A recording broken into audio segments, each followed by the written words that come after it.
If you guys want the best BO6 settings for graphics, for audio, for controller, stick around. This is going to be guaranteed the best settings to get you to your first nuke or get you to your next nuke.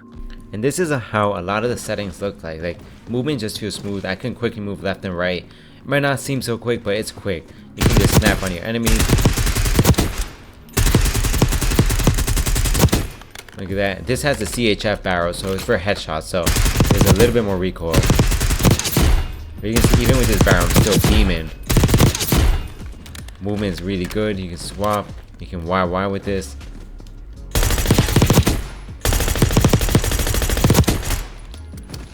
What's up, gang? It's Mythos, and of course, we're going to talk about the best controller setup, controller settings, gameplay settings, FOV settings, sensitivity, all that good stuff. And if you guys are wondering, why the hell should I listen to this guy? You guys can see my stats right there. 4.49 elims D ratio. Win-loss almost a 2.0. I care more about eliminations and deaths. I don't care what you want to say. I go for nukes. I'm a pub stomper. I've been I've been playing on this account for 71 hours because if you guys didn't know, I've been shadow banned. But my account seems to be back to normal right now, which is excellent. I can go back to grinding because I haven't played on this account in a fat minute. So this KD probably would have been a lot higher. But anyways, let's just get started straight into the settings. So let's go right here. So horizontal stick sensitivity, vertical stick sensitivity. I like to play on 1.20. Some people say that's very low. Excuse me, damn, I'm kind of sick right now.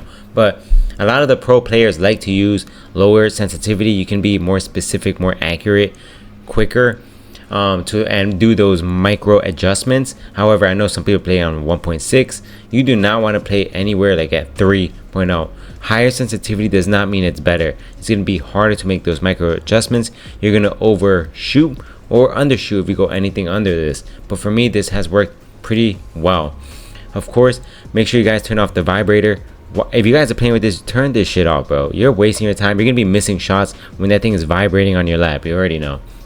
Trigger effect, turn that off. There's no reason to have this. This is going to make it slower to shoot because you're going to have those milliseconds off. And you want to be as quick as you can. Inversion, I don't know anybody who plays on inversion. Field of view, I go for 120.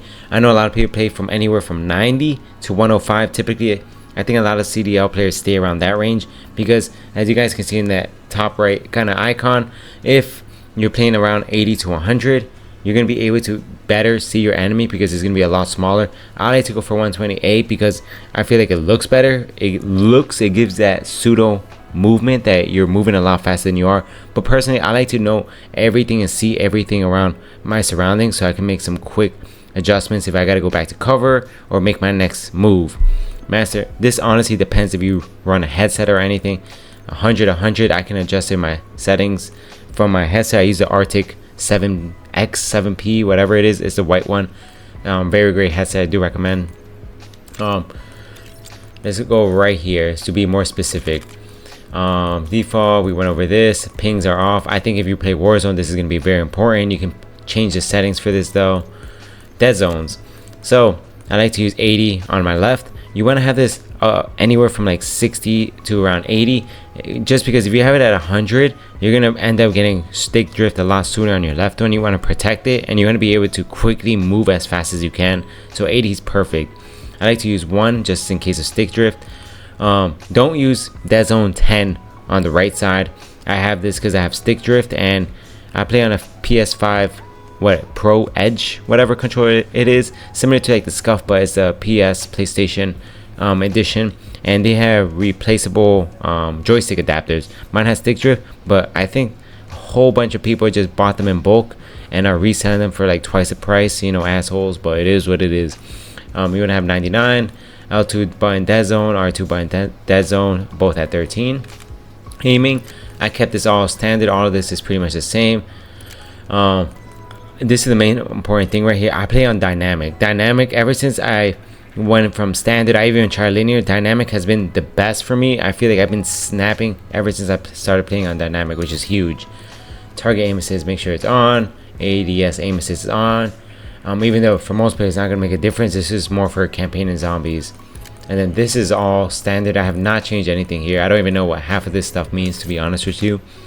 Movement, very important. Tactical sprint assist. You want to save your controller. Why are you going to smash that left joystick if you're playing on controller?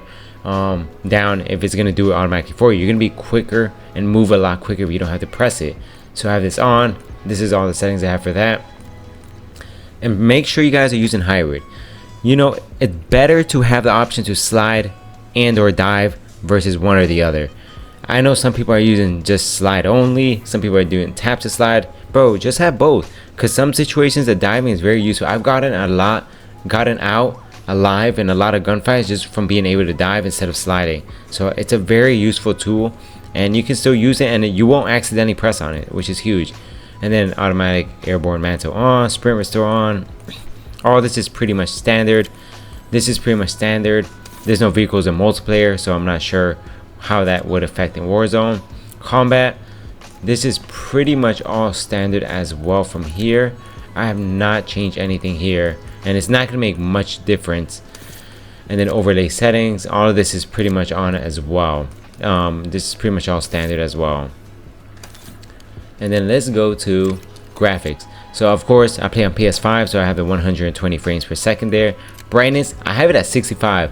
I prefer to be able to see a lot more because there's some dark corners in the map, and you want to make sure that you can see every dark corner, because if you don't, you're gonna die because they're gonna be camping in the corner. So make sure you have that a little bit brighter. Turn this off. I like to play it on. I feel like it gives it a better, you know, effect for the videos. It looks like it's edited or whatever. I like to have it on just for that. But if I'm playing, you know, ranked, I'm turning this shit off. Make sure this is off. Make sure this is off. On. I have it at 100 because it makes it super sharp. It can appear a little bit grainy, but I feel like I can see from a lot further away versus, you know, having it off, or you know, having it around 40, 50. But some people do recommend 70, so this just depends on the monitor you have and what you like to see. This is all going to be preference right here. And then I have this at optimized. I have this at large just because I believe this has to do with the downloaded textures, so the more it can be stored, the faster it's going to load up in game in theory. And then this is off 120 FOV. We kind of went over this already. I made sure the ADS field of view is affected. Some people play it on an independent, but I like affected. It just makes it look better. I don't like how it zooms in super close when it's independent. And then weapon field of view is wide. This is important because you want the weapon to be as small as possible so you can see more on the screen.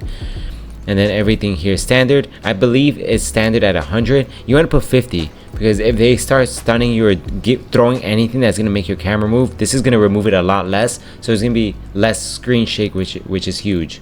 And then inverted flashbang. Please save your eyes. Turn this on so it's black instead of white.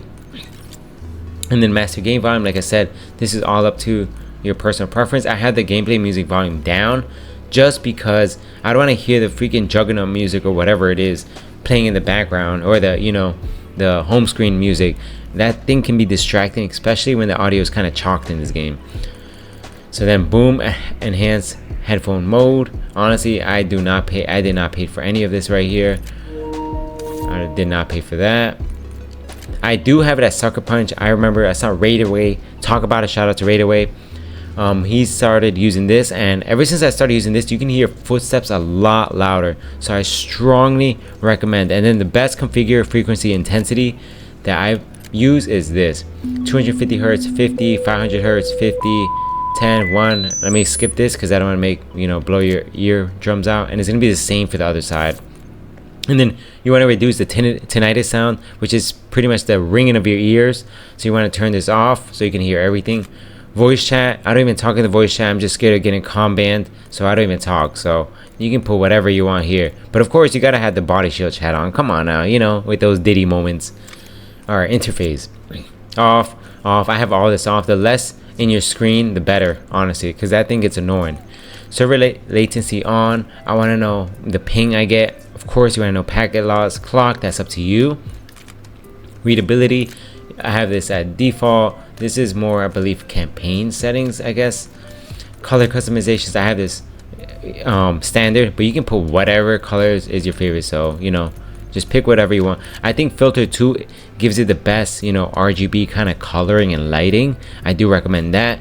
You want to make sure it's both, and you want to make sure that it's at 100 intensity so you can get the best, you know, effect out of that. And then the gameplay HUD.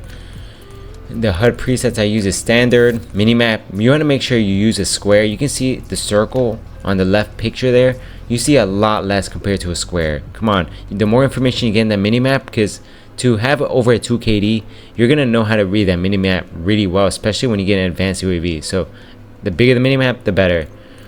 Everything's bigger in Texas. Alright, minimap rotation on, radar off, compass type horizontal. This is pretty much more zombies related, so you can skip this. I like to have the crosshair static just because I don't like it moving around too much. I can better hit fire when I know it's staying in the same plane. And then a crosshair dot on, I like to be able to aim right in their head. This is good for especially for snipers, so when you ADS super quickly, you're already locked into the head right there. Some people like to change their crosshair color to another color, maybe make it like a bright, a kind of neon blue, neon yellow kind of color, just to be able to stand out quicker. I like the white. I like to just keep it stock, I guess you can call it. And then all of this is standard right there.